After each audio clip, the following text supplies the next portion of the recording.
Cover that terms, ठीक है। पहले हम वो टर्म्स कवर कर रहे हैं जो हमने सैटरडे को पढ़े थे, रह गए हैं, ठीक। पहला टर्म हमारा था व्हाट इज इलेक्ट्रोफाइल। थोड़ा बहुत मेरे को बताना पड़ेगा जिससे ऑर्गेनिक में आपको ठीक से इंटरेस्ट आ जाएगा।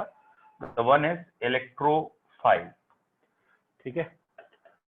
तो बच्चों इलेक्ट्रोफाइल का मतलब हमने उस दिन समझा था, बेसिकली इलेक्ट्रोफाइल वो चीजें हैं जो इलेक्ट्रॉन के लिए अट्रैक्ट करती हैं या हैविंग एफिनिटी फॉर इलेक्ट्रॉन्स, तो इन्हें इलेक्ट्रॉन की जरूरत है, ऐसी चीजें हमारी कहला रही हैं इलेक्ट्रोफाइल, ठीक है। They have affinity for electrons, तो हम सिंपल भाषा में कहते हैं इन्हें इलेक्ट्रॉन लविंग स्पीशीज।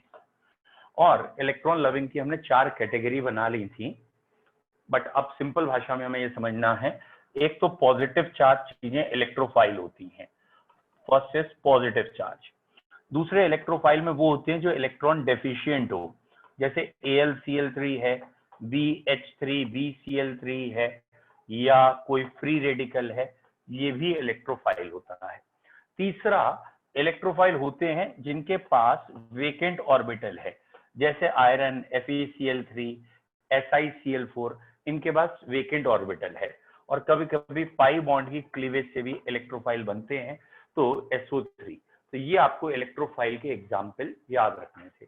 ये वो चीजें हैं जो इलेक्ट्रॉन के लिए अटैक करती हैं। दूसरा वर्ड आएगा न्यूक्लियोफाइल। बच्चों इसका ऑब्वियसली इलेक्ट्रोफाइल से अपोजिट बिहेवियर है। सिंपल लैंग्वेज में ये वो स्पीशीज हैं विच आर इलेक्ट्रॉन रिच, और रिच कहने का मतलब है the species having lone pair of electron. तो जिनके पास भी लोन पेयर ऑफ इलेक्ट्रॉन होता है, जो लोन पेयर इजिली डोनेट कर लेते हैं, वो चीजें हमारी न्यूक्लियोफाइल होती है। तो इलेक्ट्रॉन रिच हैं बेटा, इलेक्ट्रॉन रिच हैं। कॉमन सेंस की बात है, पीरियोडिक टेबल में ग्रुप 15, 16, 17 वाले लोन पेयर रखते हैं, मतलब उनका ऑक्टेट कंप्लीट होने के बाद एक्स्ट्रा इलेक्ट्रॉन आते हैं, लोन पेयर रखते हैं। तो मेनली न्यूक्लियोफाइल में ये आएंगे। मतलब अगर चार्ज की बात करें तो नेगेटिव चार्ज स्पीशीज जो हैं बेटर न्यूक्लियोफाइल हैं। नेगेटिव चार्ज में क्या आएगा, जैसे बेटा NH2 नेगेटिव है, CH3 नेगेटिव है, OH नेगेटिव है। तो ये नेगेटिव चार्ज स्पीशीज जितनी भी हैं ये न्यूक्लियोफाइल हैं। कुछ वीक होते हैं, कुछ स्ट्रॉन्ग होते हैं, वो स्लो एंड ग्रेजुअल पढ़ेंगे। तो नेगेटिव चार्ज न्यूक्लियोफाइल है, इस चैप्टर के लिए बहुत इंपॉर्टेंट है। इसके अलावा न्यूक्लियोफाइल न्यूट्रल होंगे, जैसे अमोनिया कहीं लिखा है तो लोन पेयर होता है, वाटर कहीं लिखा है लोन पेयर है, H2S है लोन पेयर, या अमोनिया का ही डेरिवेटिव होता है प्राइमरी अमीन, सेकेंडरी अमीन, ठीक है। या और कोई अगर आपको याद आ जाए, जैसे वाटर में अल्कोहल बन सकता है, ईथर बन सकता है, ठीक है। ऐसे ही क्लोरीन का कोई कंपाउंड आ गया जहां क्लोरीन में लोन पेयर है। तो वो चीजें जो लोन पेयर रखती हैं उनको आपको स्पेशली याद रखना है, न्यूक्लियोफाइल। तो एक समरी के तौर पे आपको ये 2 वर्ड ढंग से याद होने चाहिए, समझ में आने चाहिए कि इलेक्ट्रोफाइल क्या है, न्यूक्लियोफाइल क्या है। जो भी लोन पेयर रखते हैं, इजिली डोनेट कर सकते हैं, they are termed as nucleophile. और ये न्यूक्लियोफाइल के एकदम जनरल एग्जाम्पल हैं, ठीक है। और कहीं पे भी आपको रिएक्शन में नेगेटिव चार्ज रिएक्शन में टेक पार्ट करते हुए दिखे, वो न्यूक्लियोफिलिक होती हैं। ऐसे ही ये लोन पेयर वाली चीजें भी अगर एरो के ऊपर लिखी हैं कहीं, तो ये न्यूक्लियोफिलिक मैकेनिज्म हो सकता है। एंड सिमिलरली अगर ये कुछ लिखा है एरो के ऊपर, तो ये इलेक्ट्रोफाइल जनरेट करते हैं, इलेक्ट्रोफाइल बनाते हैं, ठीक है। तो आपको पहले बेसिक 2 वर्ड समझ में आ जाने चाहिए, what are electrophile and what are nucleophile. 2 word आपको क्लियर होने चाहिए, इलेक्ट्रोफाइल, न्यूक्लियोफाइल। इलेक्ट्रोफाइल को कह सकते हैं इलेक्ट्रॉन डेफिशिएंट। बेटा इलेक्ट्रॉन डेफिशिएंट का कहीं से मतलब ये नहीं है कि ऑक्टेट इनकम्प्लीट है। इलेक्ट्रॉन डेफिशिएंट का बेसिकली हम कहना चाहते हैं दे कैन एक्सेप्ट इलेक्ट्रॉन, ये किसी से इलेक्ट्रॉन ले सकते हैं। तो जो भी इलेक्ट्रॉन ले सकते हैं वो आपके लिए इलेक्ट्रोफाइल है। तो बेसिकली ये इलेक्ट्रॉन रिच या इलेक्ट्रॉन डोनर होते हैं। ये लोन पेयर रखते हैं। और जो आपको जो मेन थिंग है वो ये, पॉजिटिव चार्ज कोई भी दिखे इलेक्ट्रोफाइल में पटकिएगा, नेगेटिव चार्ज कोई दिखे न्यूक्लियोफाइल में रखिएगा। कुछ एग्जाम्पल भी पता होने चाहिए, alkyl positive, RCO positive, NO2 positive, तो ये, या फिर और कोई पॉजिटिव अगर आपको याद आ जाए ClBr पॉजिटिव, तो ये पॉजिटिव चार्ज इसमें रखेंगे। नेगेटिव में तो बहुत सारे हैं, जितने भी आपके एनाइंस हैं वो सब आ सकते हैं, चाहे वो CN नेगेटिव हो, NC नेगेटिव हो, NO2 नेगेटिव भी होता है बेटा, ONO नेगेटिव होता है, सो ऑन। सारे के सारे नेगेटिव आयन होते हैं, जब रिएक्शन में बनेंगे देखते जाएंगे। ठीक है, मेन हमारे कोर्स के ये हैं इस चैप्टर के।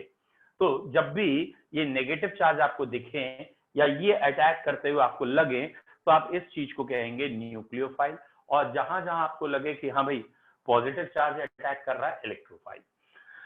इसके अलावा कुछ न्यूट्रल चीजें होती हैं, ये भी इंपॉर्टेंट है हमारे लिए, AlCl3 है, FeCl3 है, और खाली आयरन है, SiCl4 है। तो ये भी भैया जरा ध्यान रखिएगा, ये सब इलेक्ट्रोफाइल बनाएंगे, ये हमारे कोर्स में है, जरूरी है। और अगर कभी प्राइमरी अमीन आ गया, सेकेंडरी अमीन आ गया, यानी अमोनिया का डेरिवेटिव आ गया, और एक जनरल अल्कोहल ईथर लिखा है, ये जहां आपको लोन पेयर दिख जाए, तो ऐसी चीजें न्यूक्लियोफाइल में रखेंगे।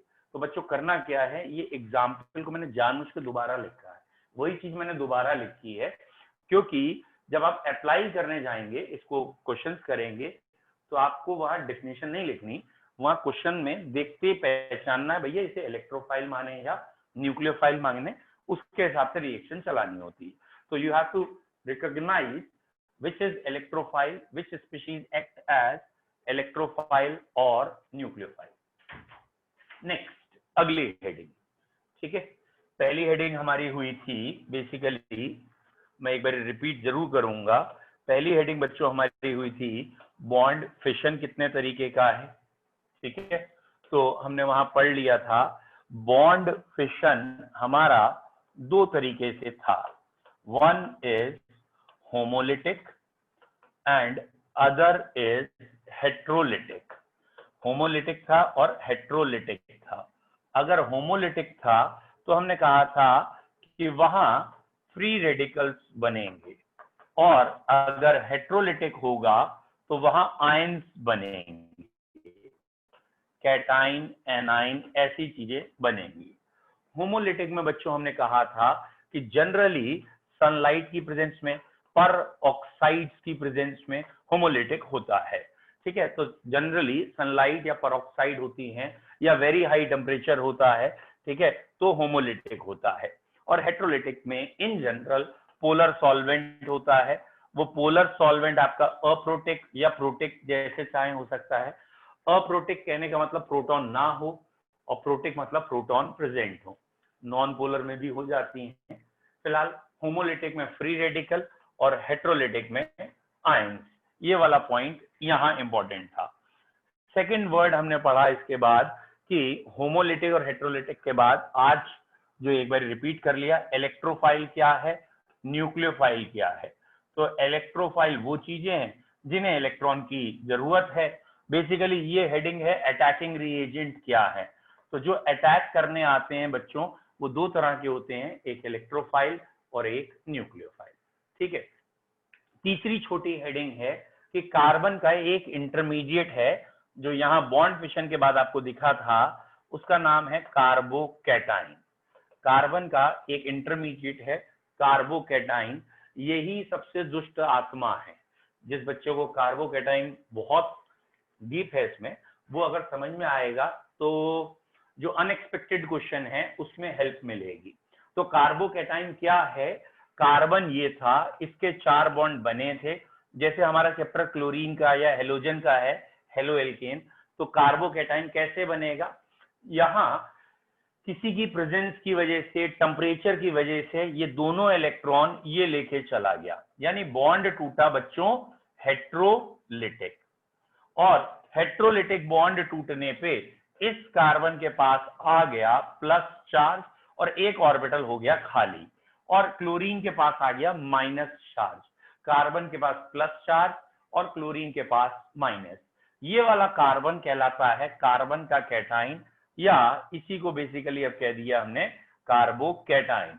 बेटा पहले कभी इसे कार्बोनियम आयन भी लोग कहते थे, या आज भी हम जनरल भाषा में कह देंगे, भाई कॉमन सेंस है, अगर हम कह देंगे कार्बोनियम तो यही है कार्बोनियम भी, ठीक है। थोड़ी देर के लिए हम इसे कह सकते हैं, हमने H लगा दिए तीनों तरफ, अगर मैंने H लगा दिए तो बेटा ये बन गया CH3 पॉजिटिव, और इसको मैं पढ़ूंगा मिथाइल कार्बोकैटाइन या methyl carbonium ion. C2H5 plus होगा इथाइल कार्बोकैटाइन या इथाइल कार्बोनियम आयन। साइंटिस्ट ने कुछ आपत्ति जताई कि भैया ये ईएम नहीं लगना चाहिए, एक आध साइंटिस्ट ने कुछ कहा, क्या उनका लॉजिक था बच्चों? सॉरी, उनका लॉजिक ये था कि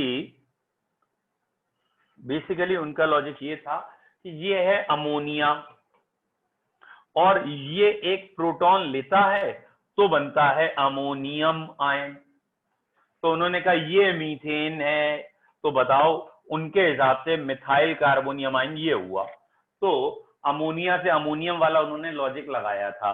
फिलहाल हमारे कार्बोनियम आयन में आपको मालूम है यहाँ पे H3 होता है, ठीक है, तो H जुड़ता नहीं है, एक H बल्कि नेगेटिव निकलता है। इस लॉजिक से वर्ड्स में कंट्रोवर्सी आई थी। आप कंट्रोवर्सी को छोड़ो, आप दिमाग में क्या रखोगे? कार्बोकैटाइन या कार्बोनियम आयन एक ही बात है, बस शब्दों का हेरफेर है। कोई इस CH3 प्लस या R प्लस को कार्बोकैटाइन कह रहा है मॉडर्न लैंग्वेज में, और पहले इसी को कार्बोनियम आयन कहते थे। तो alkyl positive is known as carbonium ion. ये एल्काइल पॉजिटिव तीन तरह से, या हैं तो 5-6 तरीके के, पहले 3 तरह देख रहे हैं। अगर ये कार्बोकैटाइन इस कार्बन पे प्लस चार्ज आए तो इस कार्बोकैटाइन को कहते हैं 1 डिग्री, क्योंकि ये वाला कार्बन प्राइमरी कार्बन है, ये एक ही कार्बन से जुड़ा है, तो 1 डिग्री कार्बन हुआ, तो ये 1 डिग्री कार्बोकैटाइन कहलाएगा। अगर यही 4 कार्बन में सेकंड कार्बन पे प्लस चार्ज होता तो बच्चों ये सेकेंडरी कार्बन हो जाता, और इसीलिए इस कार्बोकैटाइन का नाम हो जाता 2 डिग्री कार्बोकैटाइन। फिलहाल कार्बोकैटाइन में किस कार्बन पे चार्ज है उतना डिग्री कार्बोकैटाइन होता है, 1 डिग्री, 2 डिग्री, 3 डिग्री। तो बच्चों 3 डिग्री कार्बोकैटाइन कौन सा है? अगर हम 3 डिग्री कार्बोकैटाइन की बात करें तो एक कार्बन ये रहा, इसके बाद ये 3 कार्बन रहे, और ये कार्बोकैटाइन अगर हम बात करें तो ये 3 डिग्री कार्बोकैटाइन है। तो कार्बोकैटाइन 1 डिग्री, 2 डिग्री, 3 डिग्री, ये 3 हो गए। इसके अलावा भी 2 बहुत इंपॉर्टेंट कार्बोकैटाइन हैं, जिसमें बच्चों एक ये है जो कंपटीशन लेवल पे बहुत आता है, और इसका नाम है बेंजाइल कार्बोकैटाइन। ऑब्वियसली कई बच्चे जो सोच रहे हैं बिल्कुल सही कि ये बेंजाइल भी है और 1 डिग्री भी है। 1 डिग्री क्यों है? क्योंकि किनारे वाला कार्बन है, किनारे वाला कार्बन 1 डिग्री कार्बन होता है, इसलिए प्राइमरी कार्बोकैटाइन भी कहलाया जाएगा।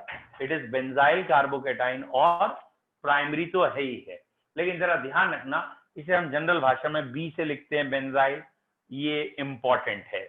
और अगर ये कार्बोकैटाइन है, बेंजाइल का ये एक छोटा रूप जिसे कहते हैं एलाइल कार्बोकैटाइन। एलाइल कार्बोकैटाइन, बेटा एलाइल कार्बोकैटाइन क्या है? डबल बॉन्ड के अगले कार्बन पे प्लस चार्ज आना एलाइल होता है, और इस एलाइल पे या इसमें अगर प्लस है तो कार्बोकैटाइन बन गया, एलाइल कार्बोकैटाइन। देखो बच्चों यहाँ पे भी डबल बॉन्ड है, मैं इसे थोड़ा डार्क कर रहा हूं, ये डबल बॉन्ड है और ये डबल बॉन्ड का अगला कार्बन है, तो बेसिकली है तो ये भी एलाइल, लेकिन एलाइल का एक्सटेंशन है, उसके आगे फिर सिंगल डबल, ये अभी पढ़ा रहा हूँ, रेजोनेंस होती है। तो ये बेंजाइल कार्बोकैटाइन एलाइल का एक एक्सटेंडेड फॉर्म है। एलाइल में एक ही बार रेजोनेंस थी, बेंजाइल में आगे भी चलेगी। तो जरा ये कार्बोकैटाइन जो हमने 5 तरह के अभी तक लिखे हैं, 1, 2, 3 डिग्री, वो कॉमन सी बात थी, इसको जरा ध्यान से याद रखना है बेंजाइल, और ये वाला भी एक कार्बोकैटाइन है एलाइल। ये 5 कार्बोकैटाइन अपने दिमाग में रखेंगे आप। तो व्हाट इज कार्बोकैटाइन? कार्बोकैटाइन है क्या? ये रहा कार्बन, इससे 3 बॉन्ड बने हुए हैं, यहाँ 2-2 इलेक्ट्रॉन हैं 3 बॉन्ड में, और ये एक ऑर्बिटल खाली है, इसको 2 इलेक्ट्रॉन लेने की इच्छा है, तो ऑब्वियसली 2 इलेक्ट्रॉन लेना चाहता है, तो केमिस्ट्री की भाषा में इलेक्ट्रॉन लेने वाली चीजें इलेक्ट्रोफाइल कहलाएंगी।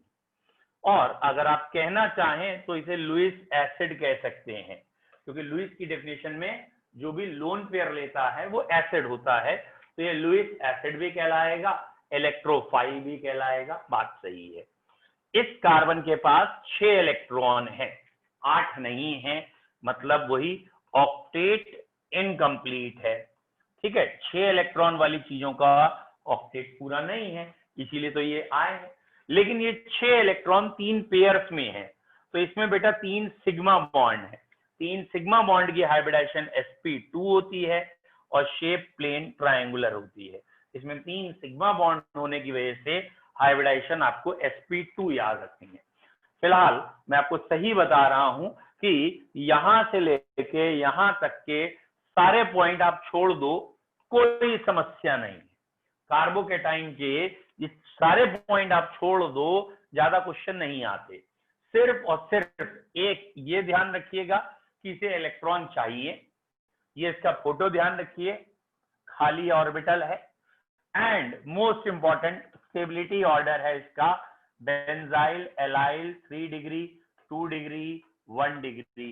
ये अभी मैंने बना के दिखाया था, benzyl allyl 3 degree 2 degree 1 degree इसका स्टेबिलिटी ऑर्डर है, ये सबसे इंपॉर्टेंट है, ठीक है। तो कार्बोकेटाइन में जो सबसे इंपॉर्टेंट है वो ये है।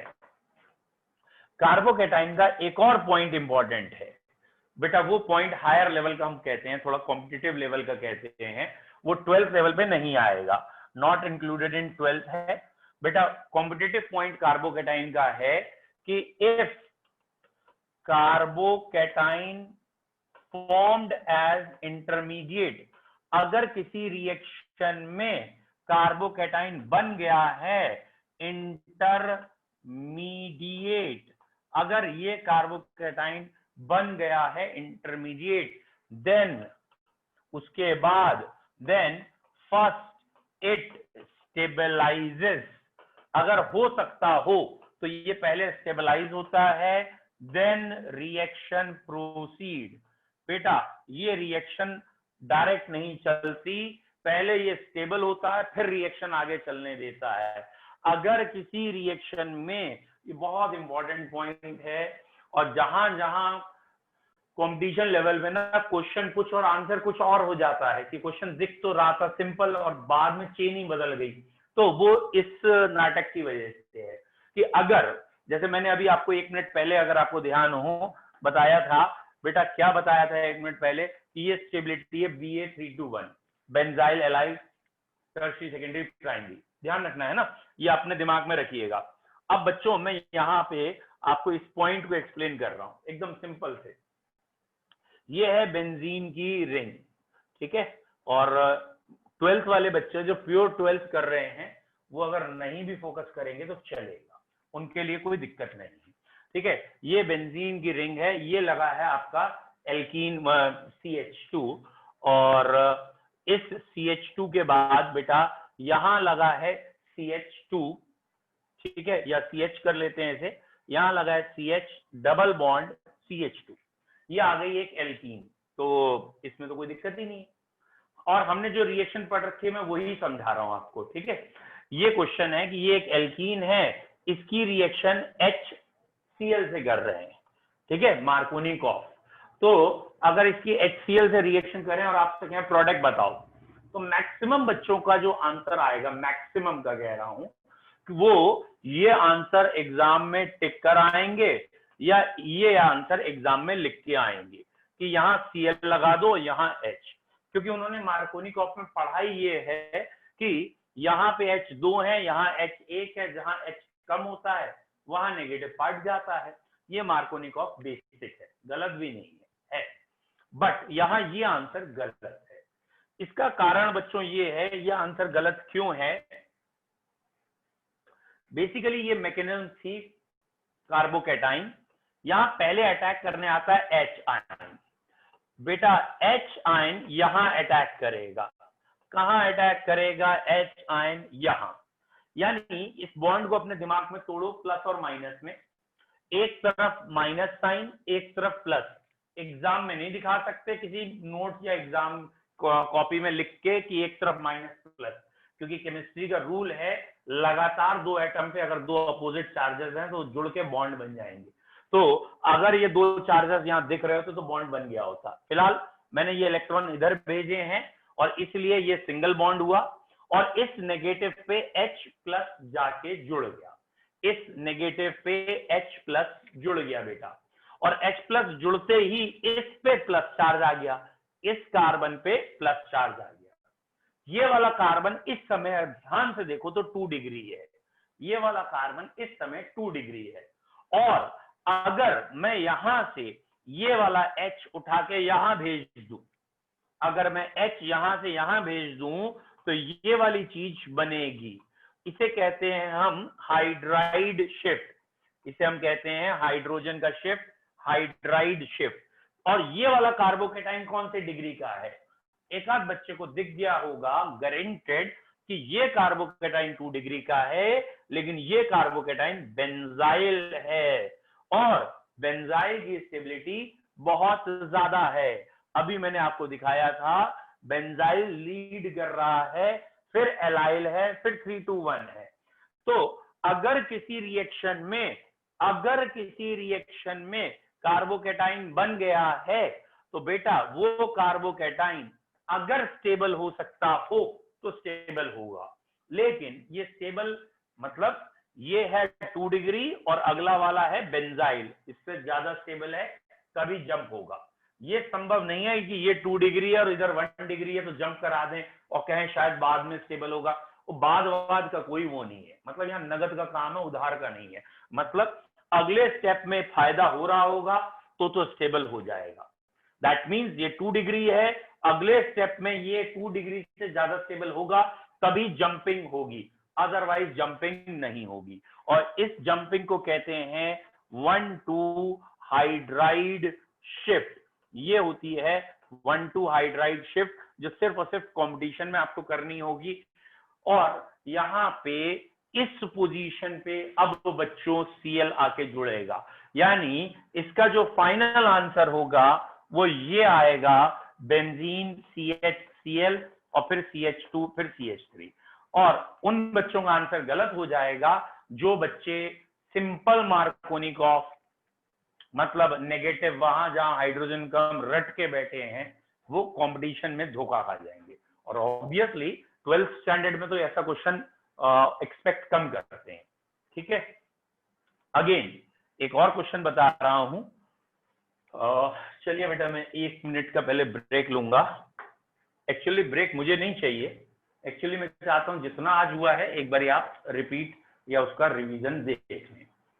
बच्चों यहाँ पे हमने आज शुरू किया था इलेक्ट्रोफाइल, और हमने कहा था ये वो चीजें हैं, थोड़ा सा तेज कर रहा हूँ, जो इलेक्ट्रॉन लविंग है। और ये एग्जाम्पल थे positive charge AlCl3, BCl3, free radical भी इलेक्ट्रोफाइल है, SiCl4 इलेक्ट्रोफाइल है, FeCl3 है, ये सब इलेक्ट्रोफाइल।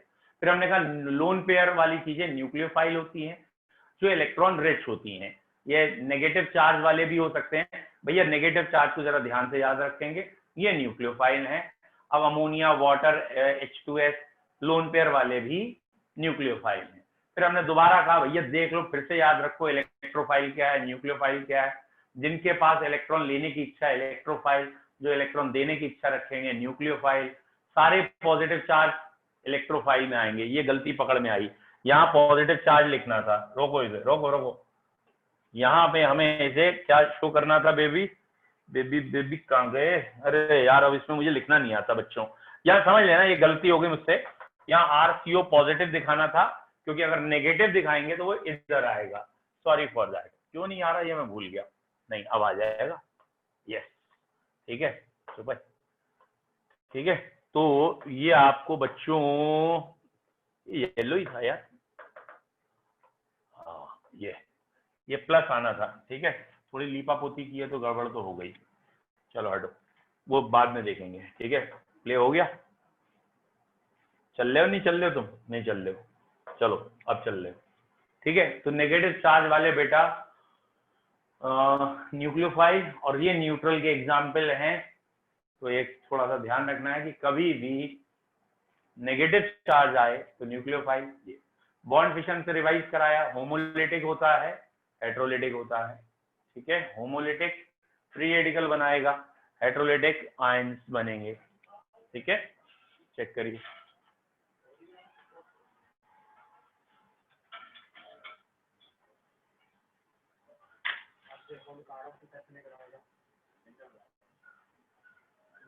हैंडल तो नीचे ही हुआ है,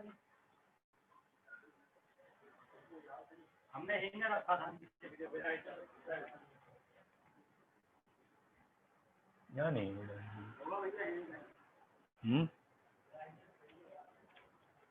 चलो बच्चों, ये हो गया पूरा आपका। अब अगली हेडिंग पे आते हैं। अच्छा अभी बचा है, इधर नहीं है, उधर से पीछे से आ जाए, उधर पीछे देखिए, पीछे से।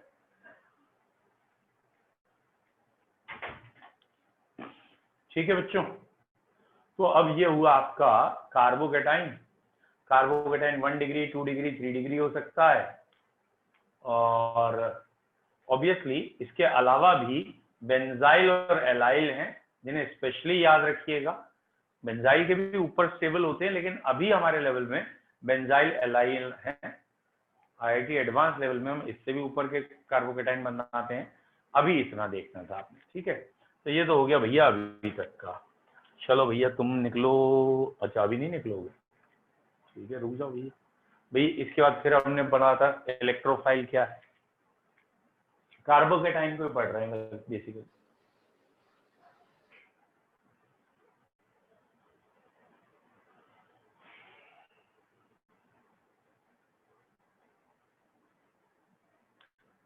तो बेंजाइल एलाइल 3:1 पे ज्यादा फोकस करिएगा। और एक मैंने अभी आपको ये क्वेश्चन बताया है, वो इस बात पे है कि अगर कार्बोकेटाइन बन रहा है इंटरमीडिएट में, तो वो कोशिश करेगा पहले स्टेबलाइज हो जाए। स्टेबलाइज होने का मतलब जो पहला कार्बोकेटाइन बना है, अगले स्टेप में उससे ज्यादा स्टेबल कार्बोकेटाइन बनेगा। ठीक है, फर्स्ट स्टेप में जो बना है, सेकेंड स्टेप में उससे ज्यादा स्टेबल कार्बोकेटाइन बनेगा।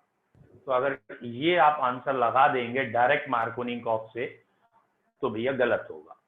यहाँ पहले स्टेप में एच आइन जुड़ेगा, ये इंटरमीडिएट आपको दिखेगा, दैट इज दिस वन। और इस इंटरमीडिएट में फिर ट्रांजेक्शन हो जाएगा, इसे 1,2 हाइड्राइड शिफ्ट कहेंगे और बेंजाइल इंटरमीडिएट बनाएंगे। बेंजाइल की स्टेबिलिटी ज्यादा है, इसलिए बेंजाइल के बाद यहाँ पे अटैक करेंगे क्लोरीन का, और क्लोरीन के अटैक के बाद फिर प्रोडक्ट बनेगा। तो आपको ये जरा स्पेशल केस था, याद रखना है।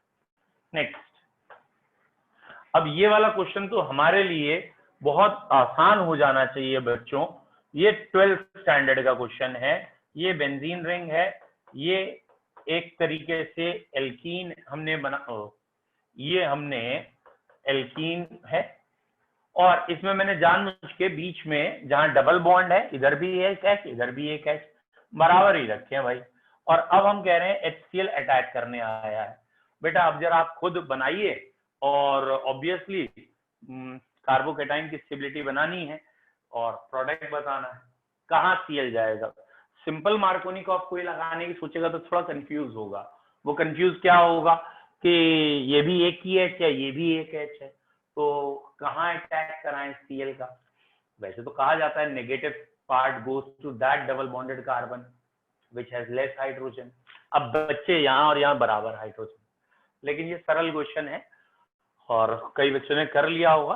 पहले स्टेप में एच आयन अटैक करेगा, एंड आई होप सो आपको याद हो, ये कार्बोकेटाइन बनाना बेहतर है। यहाँ 2 कार्बोकेटाइन बन सकते थे, एक जो मैंने आपको पहले बताया और एक ये 2 कार्बोकेटाइन बन सकते हैं, लेकिन ये कार्बोकेटाइन बेंजाइल है और ये कार्बोकेटाइन खाली 2 डिग्री है। क्योंकि बेंजाइल कार्बोकेटाइन ज्यादा स्टेबल है, तो ये ही ज्यादा अवेलेबल रहेगा, ज्यादा बनेगा। क्योंकि ये कार्बोकेटाइन ज्यादा बनेगा, तो इसका ही प्रोडक्ट आगे ज्यादा बनेगा। तो यहाँ पे ये प्रोडक्ट ज्यादा बनेगा। You have to remember this. यहाँ ये प्रोडक्ट ज्यादा बनेगा, this product will form more. ये प्रोडक्ट क्यों ज्यादा बना है? क्योंकि इसका कार्बोकेटाइन ज्यादा stable. This is the simple reason. ठीक है, नेक्स्ट। तो अब आपके दिमाग में बार बार रिपीट करके देखिएगा, बॉन्ड फिशन क्लियर हो गया होगा। दूसरा, अटैकिंग रिएजेंट क्लियर होने चाहिए एकदम, अटैकिंग रिएजेंट। बॉन्ड फिशन दो तरह का, होमोलिटिक, हेट्रोलिटिक। अटैकिंग रिएजेंट दो तरह के, इलेक्ट्रोफाइल, न्यूक्लियोफाइल। और तीसरी हेडिंग हम शुरुआत कर चुके हैं, उनको हम कह देते हैं इंटरमीडिएट। और इंटरमीडिएट में अभी आपको पहले की बात की गई है, जिसका नाम है कार्बोकैटाइन। कार्बोकैटाइन में जो सबसे इंपॉर्टेंट पॉइंट है उसकी स्टेबिलिटी है बेंजाइल एलाइल 3,2,1। और ऑब्वियसली कार्बोकैटाइन पहचानना तो आना ही चाहिए। तो कार्बोकैटाइन इसे कहते हैं और ये स्टेबिलिटी है इंटरमीडिएट में। तो यहां तक तीसरी हेडिंग तक हम पहुंच चुके हैं, दिस वन। ठीक है बेटा। नाउ कार्बोकैटाइन के बाद दूसरा इंटरमीडिएट कार्बन का है कार्ब एनाइन। कोशिश करिए ये सारी बातें आपको खुद ही समझ में आ जाएं। Carb A9, yes. हम क्या चाह रहे हैं कि कार्बोकैटाइन को एक बारी एनालाइज करो, रिवाइज करो। कार्बोकैटाइन कैसे दिखाया था? हमने दिखाया था कार्बन से 4 बॉन्ड हैं, यहाँ जो एटम लगा था वो दोनों इलेक्ट्रॉन ले गया। लेकिन अब उल्टा होगा, कार्बन के मन में बेईमानी आ गई, कार्बन ने ये दोनों इलेक्ट्रॉन छीन लिए। वॉट एवर द कंडीशंस वो यहाँ लिखा होगा। जनरली ये वो रिएक्शन होती हैं जिनमें एरो पे जनरली OH यानी बेस लिखा हो। जनरली क्यों बेस लिखा होता है? तो उन्हें चाहिए होता है H पॉजिटिव, तो वो H पॉजिटिव जब लेते हैं तो ये कूद के आगे चला जाता है। तो जनरली ऐसी रिएक्शन में एरो पे बेटा बेस लिखा होता है जनरली। और अब यहाँ कार्बन के पास 2 इलेक्ट्रॉन है और एक नेगेटिव चार्ज है। ये 3 बॉन्ड थे, कोई 3 ग्रुप लगे हुए हैं इस कार्बन से, ये 3 बॉन्ड है बच्चे। और इनके बाद ये 2 इलेक्ट्रॉन मौजूद हैं और एक नेगेटिव चार्ज है। तो इस चीज को कह रहे हैं हम कार्ब एनाइन। साफ पता चल रहा है carb A9 has lone pair of electron. Carb A9 में एक लोन पेयर होता है। कार्ब एनाइन में कार्बन के पास 8 इलेक्ट्रॉन है। तो कहने के लिए तो बच्चे ऑक्टेट कंप्लीट है, ऑक्टेट कंप्लीट है। यहाँ 3 सिग्मा बॉन्ड है, एक लोन पेयर है, sp3 हाइब्रिडाइजेशन है, पिरामिडल शेप है। लोन पेयर शेप बिगाड़ देता है, लेकिन ये सारी बातें इंपॉर्टेंट नहीं है आपके लिए। न्यूक्लियोफाइल है, लुईस बेस है। बेटा ये सारी कार्बोकैटाइन के उल्टी बातें मैं बोल रहा हूं। वहां हमने इलेक्ट्रोफाइल कहा था, यहाँ न्यूक्लियोफाइल। वहां लुईस एसिड कहा था, यहाँ बेस। 3 सिग्मा वहां भी थे, लेकिन यहाँ एक लोन पेयर भी है। क्योंकि लोन पेयर है तो 3 और 1 4 एडिशन आ गया, इसलिए हाइब्रिडाइजेशन बच्चों sp3 आ गए। लेकिन फिर वही जो यहाँ इंपॉर्टेंट है वो ये बेंजाइल एलाइल 1 2 3, यहाँ की स्टेबिलिटी थोड़ा सा उससे अलग है। आखिरी के 3 उल्टे हैं। बेटा बेंजाइल एलाइल इसमें भी ज्यादा स्टेबल हैं। क्यों ज्यादा स्टेबल है वो अगले अभी हेडिंग में आ रहा है। अभी तो बस याद करिए कि इसकी स्टेबिलिटी बेंजाइल एलाइल 1 2 3 है। बाकी इसमें कभी नाटक नहीं होगा कि लेस स्टेबल से मोर स्टेबल बनाओ। पहली बार में जो बन गया उसी से रिएक्शन हो गई। इसमें लेस स्टेबल से मोर स्टेबल की जंपिंग या कोई रीअरेंजमेंट इनमें नहीं होता है। तो ये सुकून की बात है। ये कार्ब एनाइन है और अधिकतर ऐसी रिएक्शन में कार्ब एनाइन देखने को मिलते हैं। अधिकतर कह रहा हूँ, सारे रिएक्शन नहीं, बेंजीन की रिएक्शन हैं कहीं, तो ऐसे कार्ब एनाइन होते हैं। डन? डाउट है किसी को? बेटा यहां तक समझ में आया? 1 टाइप करो, नहीं आया 2 टाइप करो जल्दी से। Good, very good. अच्छा बोलो बेटा, पहले खुशी अरोड़ा बताओ बेटा क्या प्रॉब्लम आ रही है। खुशी अरोड़ा बेटा प्रॉब्लम बोलिए। बच्चे आपने 2 टाइप किया ना, इसलिए पूछ रहा हूं। नाज, अरे सर लास्ट में स्टेबिलिटी वाला। हाँ, स्टेबिलिटी तो मैं अभी बेटा अगली हेडिंग पढ़ाऊंगा पूरी, इंडक्टिव और मीजोमेरिक इफेक्ट, वहां से स्टेबिलिटी है। स्टेबिलिटी के लिए तो मैं नहीं कह रहा हूं बच्चों, स्टेबिलिटी मैं अभी आपको पढ़ाता हूं, इंडक्टिव और मीजोमेरिक उससे आएगा। बाकी तो आ रहा है ना समझ में। अच्छा, वीडियो गड़बड़ आ रही है बच्चों, क्या वीडियो बाकियों को भी ब्लर मिल रही है आज भी? No sir. ठीक ठाक है ना वीडियो? ठीक है। तो बेटा अगर वीडियो क्लियर है, वीडियो सही है। ठीक है फिर ठीक है। अच्छा बच्चों, अब तीसरा इंटरमीडिएट है, that is called as carbon free radical. ये तीसरा इंटरमीडिएट है जिसका नाम है फ्री रेडिकल। कुछ भी नहीं पढ़ना है इसमें, हमें कुछ भी नहीं पढ़ना है, ठीक है। वो क्या है? ये रहा कार्बन, 4 बॉन्ड है, ये होमोलिटिक टूटा, एक एक इलेक्ट्रॉन दोनों को मिल गया, ये बन गया फ्री रेडिकल। अधिकतर ये सनलाइट में बनता है, पेरोक्साइड में बनता है, या हाई टेम्परेचर में बनता है। बस इतना ही याद रखना है, इससे ज्यादा इसमें कुछ खास क्वेश्चन आता नहीं है।